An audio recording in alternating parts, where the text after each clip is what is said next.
Pekanbaru sekarang kan mulai tanggal 10 sudah menerapkan perilaku hidup baru. Perekonomian ini tidak boleh mati. Ya. Kalau perekonomian tidak hidup, orang juga mati. Ya. Harus memilih dan harus kuncinya memilih, seperti PHB tadi. PHB tadi. Sekali Kuncinya disiplin.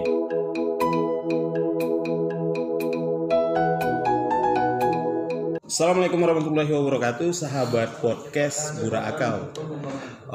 Sore ini saya ada di Dinas Pariwisata Kota Pekanbaru. Itu sektor terimbas dampak pandemik COVID-19, yaitu bidang kepariwisataan. Dan hampir semua usaha di bidang ini itu tiarap, termasuk hotel, restoran, tempat hiburan, dan lain sebagainya. Semua tiarap. Nah, ini tidak hanya terjadi pada satu wilayah atau satu daerah, tetapi hampir terjadi di semua provinsi, termasuk ya negara malahan. Nah, bersama saya sore ini itu adalah Bapak Dr. Haji Nur Faisal MPD. Beliau ini Kepala Dinas Kebudayaan dan Pariwisata Kota Pekanbaru yang saban waktu bertanggung jawab untuk memajukan industri ini di Kota Pekanbaru. Assalamualaikum, Pak. Waalaikumsalam warahmatullahi wabarakatuh. Kelihatannya agak cerah atau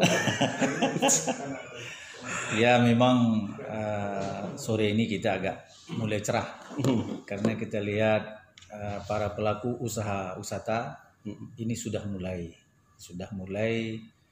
bangkit kembali. mulai bangkit. Mulai bangkit kembali. Pekanbaru sekarang kan mulai tanggal 10 sudah menerapkan perilaku hidup baru. Perilaku hidup baru. Apa bedanya dengan new normal?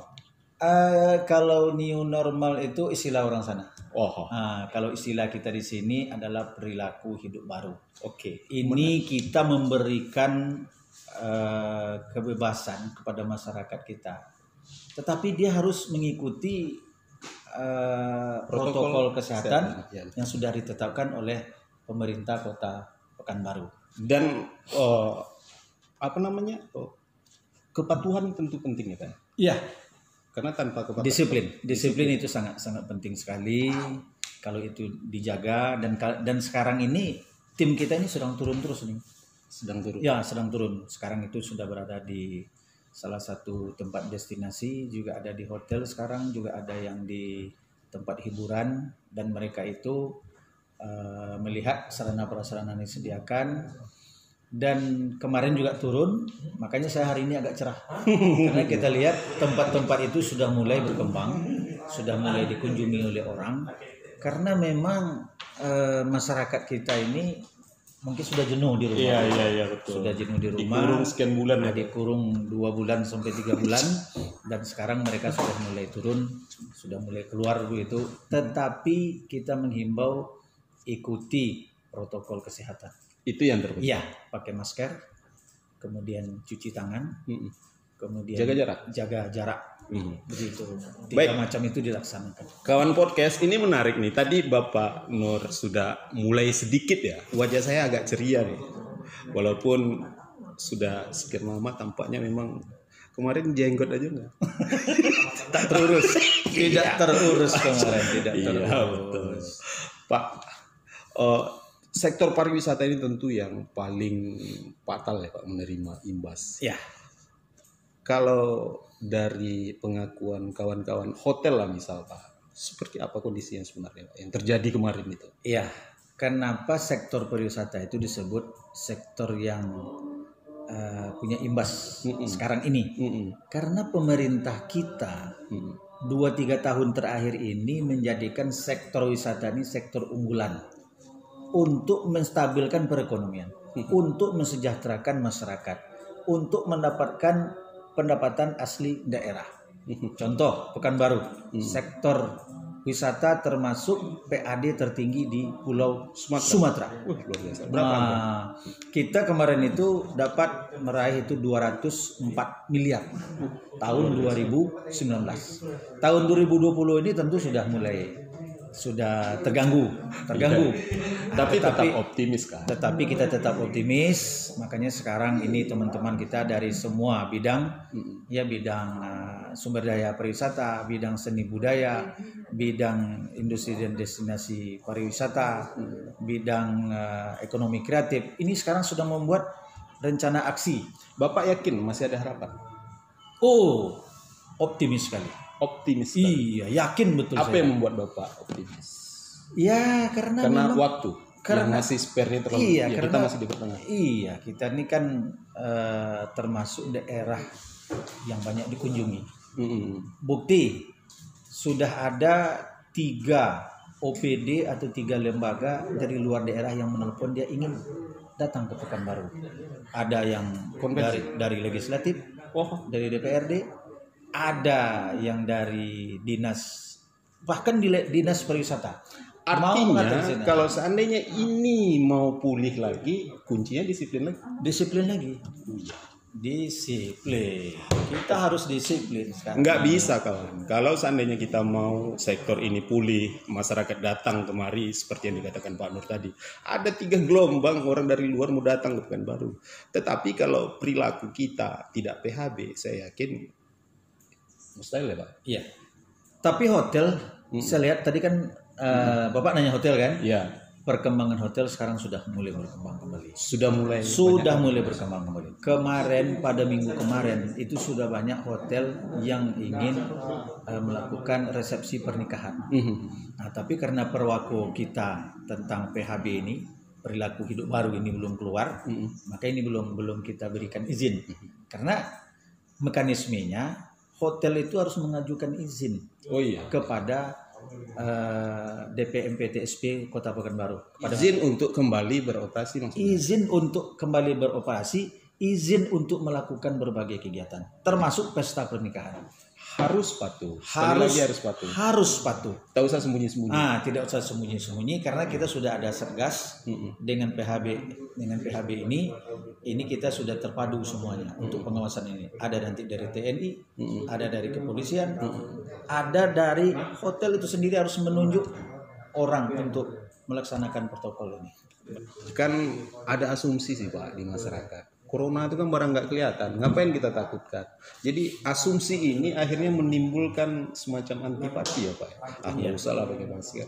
Menurut pendapat Bapak betul tidak apa yang dianggap masyarakat? Ya sebenarnya kalau kita disiplin, apapun yang terjadi, apapun ancaman, kita waspada bersama. Dulu terjadi gempa, terjadi bencana alam, orang takut semuanya. Tapi karena itu sudah terjadi terus-menerus dan orang selalu waspada, itu tidak jadi masalah lagi. Dan begitu juga ini corona ini. Kalau kita selalu waspada, ya kan, walaupun ada di sekitar kita waspada, itu tidak apa-apa. Karena kita lihat di dalam penjelasan para dokter, ya kan, itu kalau kita kena, kalau imun kita tinggi dan kita menjaga protokol itu, protokol itu bukan hanya protokol masker apa segala macam itu, tetapi kita juga menjaga kesehatan kita, olahraga, makan sayur, ya kan, tidur yang cukup, ya kan, makanan yang bergizi, buah-buahan, itu kan membuat imun kita. Kalau imun kita kuat, itu kan dia mati sendiri dia kuman. Pak, bandara gimana kondisi? Kapan mau dibuka? Bandara sudah dibuka. Sudah dibuka, tapi memang penerbangan reguler. Cuman memang sekarang ini kan masih masih tertentu pesawatnya gitu kan. Nah, tetapi ini kan sudah ada ketentuannya.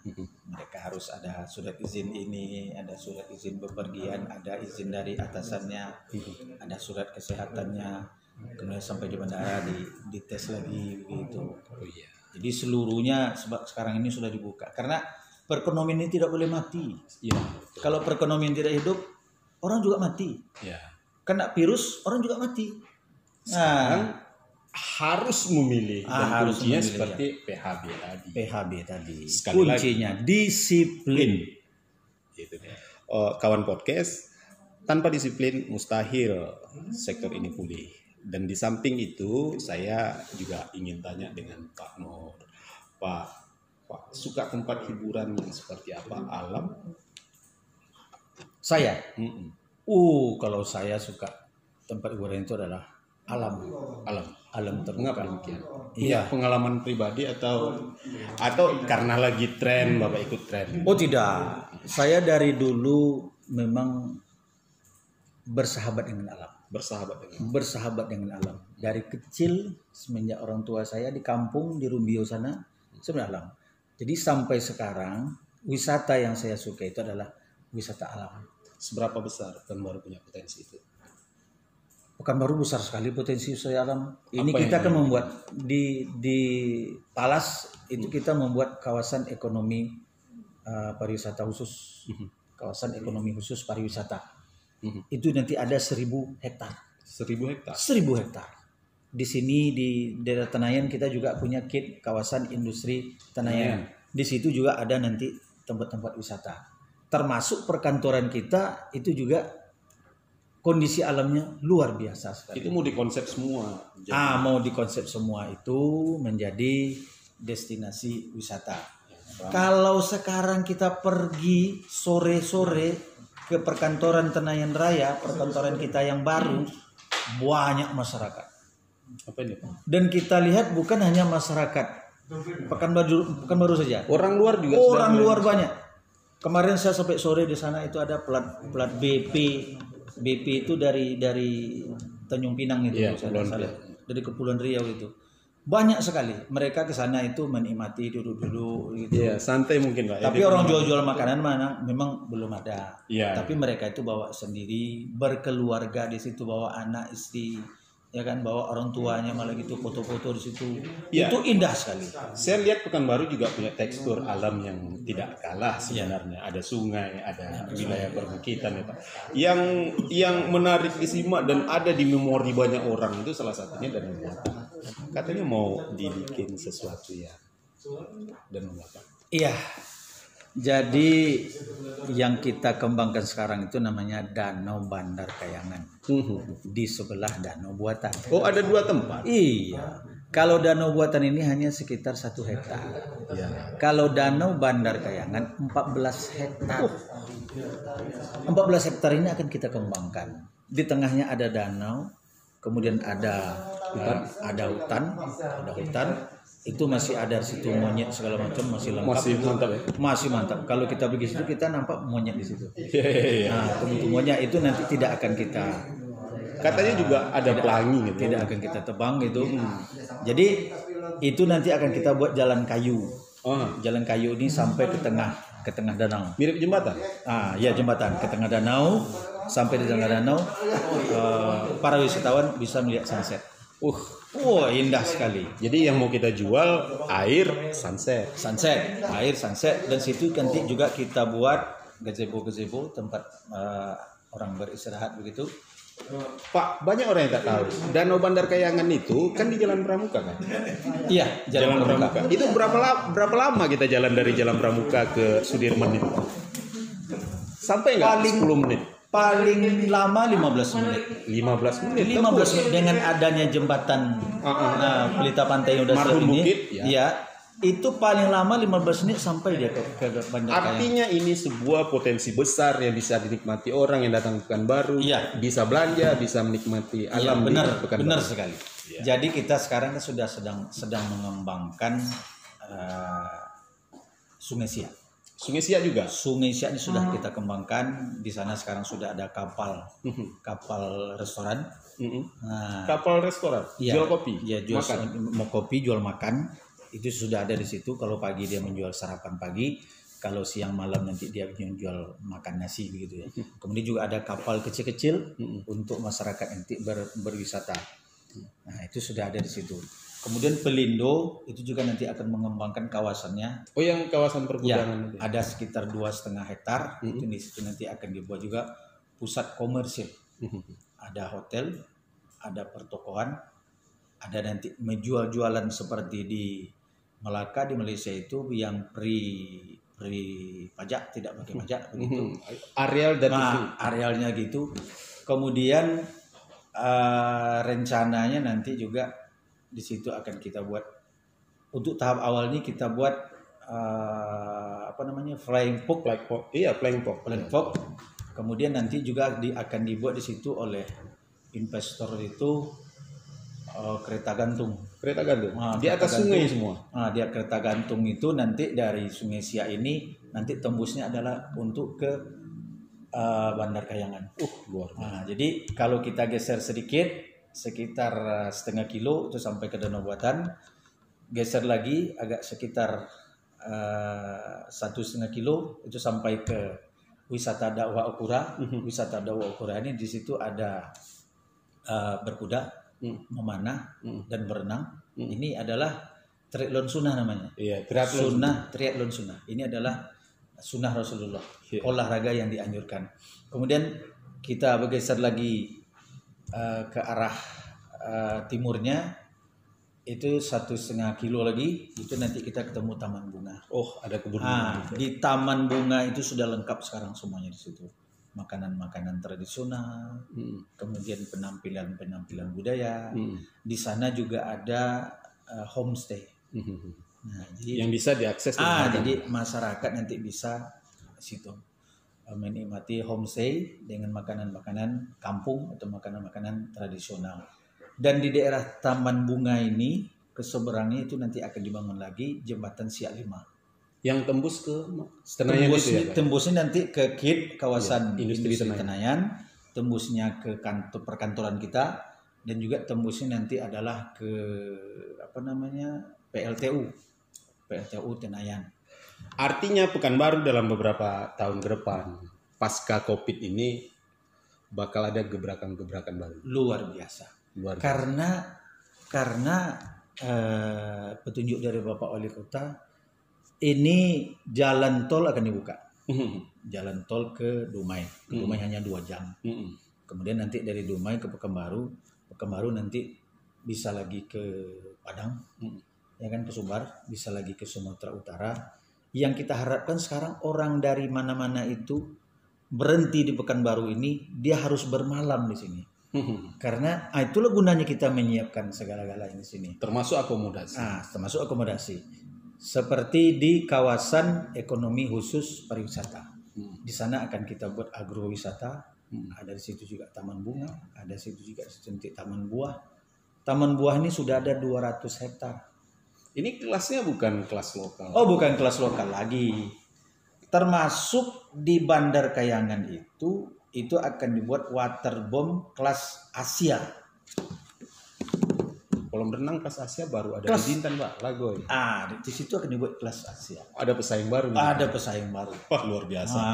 Jadi gini, Pak, saya bangga dan berharap ini cepat realisasi. Ada satu, bagaimana Bapak memandang kemajuan pariwisata yang ada di wilayah sekitar Pekanbaru? Positif atau negatif? Iya. Sebenarnya konsep ini sudah ada. Sudah ada konsep Pekan Sekawan namanya. Ya. Kalau di Jawa kan juga sudah ada Jabodetabek. Sekarang tambah Punjur. Iya. Puncak dan Cianjur. Jabodetabek, Punjur. Jakarta, Bogor, Tangerang, Bekasi, Depok, Tangerang, Bekasi, Puncak, Cianjur. Nah, ini mereka sudah berkolaborasi untuk memajukan perekonomian mereka, termasuk pariwisata. Kita di Pekanbaru semuanya sudah ada Pekan Sekawan. Dengan adanya Pekan Sekawan inilah pemerintah pusat memasukkan KID itu kawasan industri Tenayan itu ke dalam APBN RI. Udah dimasukin ya? Udah masuk APBN negara. Termasuk ekonomi khusus ini, kawasan ekonomi khusus ini sedang kita urus, sedang berproses. Kita sudah ada, investornya sudah ada. Nah, ini tinggal. Pokoknya apa yang saya sampaikan dari tadi, investornya sudah ada. Sungai Siak, investornya sudah ada. Bandar Kayangan, investornya juga sudah ada. Kalau tidak ada Covid kemarin, semuanya sudah mulai. Sudah berjalan semuanya, sudah mulai dibangun. Tidak mulai dibangun, ya, cuma saya nggak ada. Sudah mulai dibangun. Ini terkadang melihat ya bahwa potensi-potensi Pekanbaru itu sungguh sangat luar biasa, ditopang oleh Kampar, oleh Kuantan Singgi, ditopang oleh Pelalawan, ditopang oleh Siak. Apa harapan Bapak antar instansi? Ya, jadi saya memang punya rencana dalam waktu dekat ini kita akan koordinasi ke provinsi supaya provinsi dapat mengumpulkan daerah-daerah tetangga kita ini, Pekanbaru, Siak, Kampar, Pelalawan, Kuantan, Singingi, ini supaya kita berkolaborasi, bergerak serentak. Bergerak kita serentak ya, bagaimana semua daerah-daerah wisata kita ini dikenal oleh orang Pekanbaru, ya kan, sehingga orang Pekanbaru juga akan nanti pergi ke Kampar, pergi juga ke Pelalawan, pergi juga ke Kuantan, Singingi, pergi juga ke Siak. Jadi semuanya ini nanti investor yang akan membangun kawasan Pelindo itu dia akan membuat paket nanti. Paketnya dari Singapura, terus ke Malaysia, Melaka, terus ke Pekanbaru, terus ke Medan. Nah, ini harus segera ini diambil, kita ambil bersama ini peluang ini. Jangan Pekanbaru saja. Iya, semua harus dinikmati. Kampar ikut di situ nanti. Iya, betul. Ya, Siak ikut, Pelalawan ikut. Jadi betul-betul nanti berkolaborasi kita ini di sini. Yakin Bapak luar biasa. Yakin turis senang. Iya, sangat senang dia. Karena selama ini kita wawancara dengan turis-turis yang ada dan mereka sangat senang dengan pelayanan kita, dengan keramah tamahan kita, kemudian dengan makanan-makanan yang kita miliki, kemudian situasi kita yang dikatakan polusi itu tidak terlalu jadi orang senang begitu.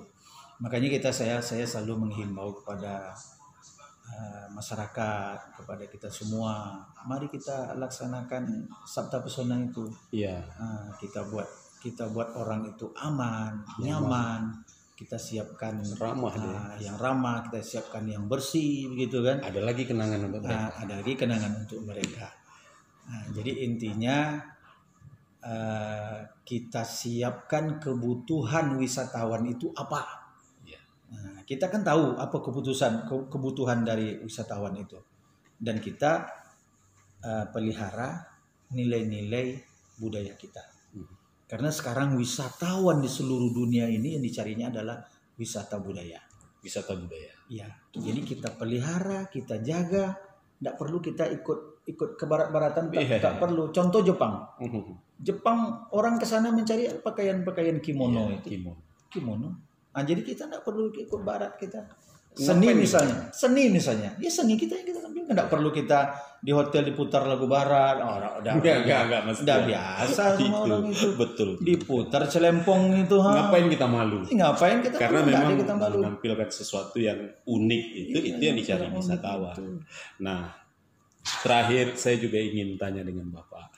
Orang selalu mengidentikan pengembangan kawasan wisata itu sama dengan mengembangkan sesuatu yang dosanya jariah gitu. Pokok tempat maksiat, tempat apa, pokoknya diidentikan seperti itu. Betul tidak anggapan seperti itu, Pak?